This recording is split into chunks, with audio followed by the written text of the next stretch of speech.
In this video, we'll explore recurrent neural networks, or RNNs, a type of deep learning AI model that can handle data changing over time and use past information to predict the future. Data can generally be divided into two types: independent data and time series data. Independent data refers to data where the order of the data doesn't affect the analysis. For example, when analyzing different types of wine, attributes like color, acidity, or alcohol content are treated independently, regardless of the order of the samples.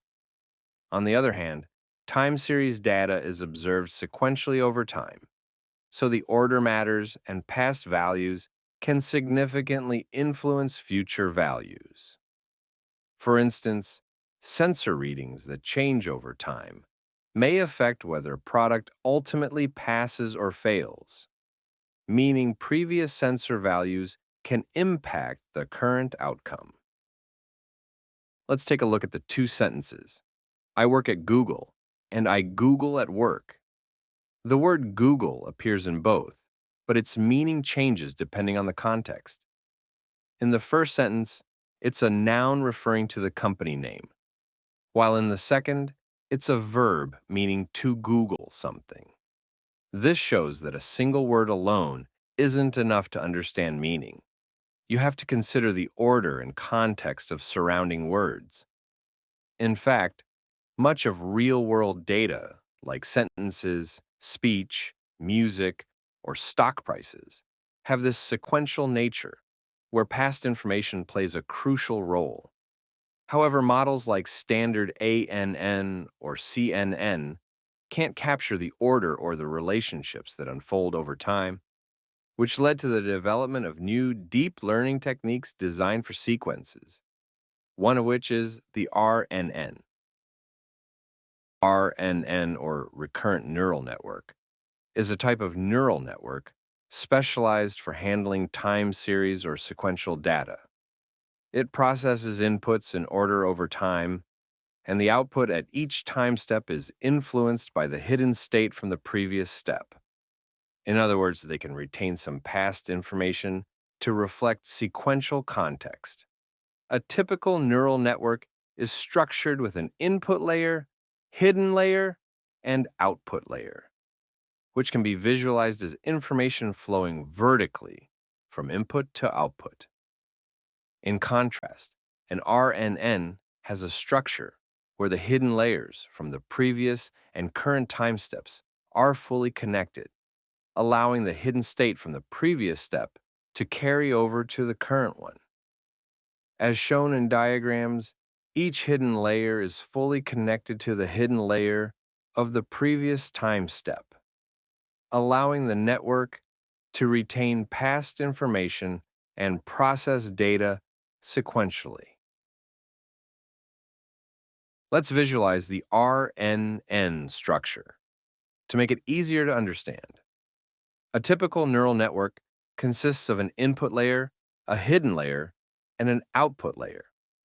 In standard networks, the computational units are usually called neurons, but in RNN, the input layer and output layer are represented as input and output vectors, while the hidden layer is represented by the hidden state.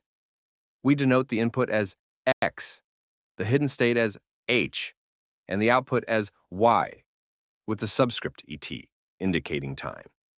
So, in the figure, the hidden state HT at time step t is a collection of vectors produced by the neurons at that step. As you can see in the diagram on the right, the hidden state from time step t minus 2 is passed to 2 minus 1 and then to t.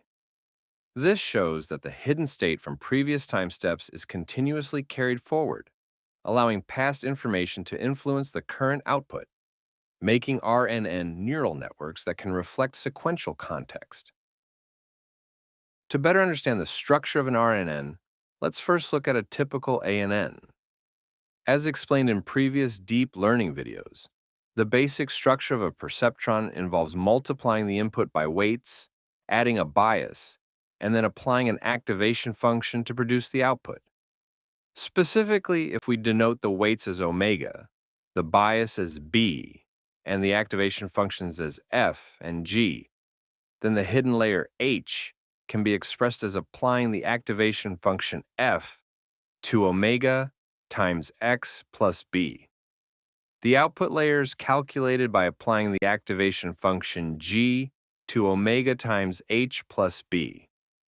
In summary, this can be represented compactly with the following equations.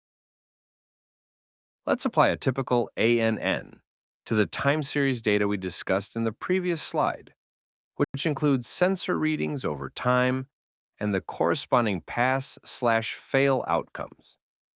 Based on the equations we just saw, the outputs from the hidden and output layers at each time step can be expressed as follows.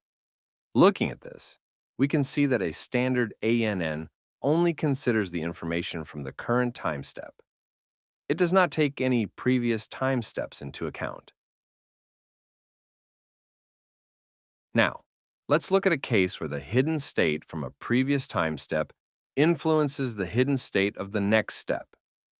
As explained in the previous slide, in an RNN, the hidden layer at time t minus 1 is connected to the hidden layer at time t. As highlighted in red in this diagram, the hidden state ht at time t contains not only the information from the current time step, but also the hidden state het minus 1 from the previous step. This shows how RNN are structured to sequentially incorporate information from previous time steps.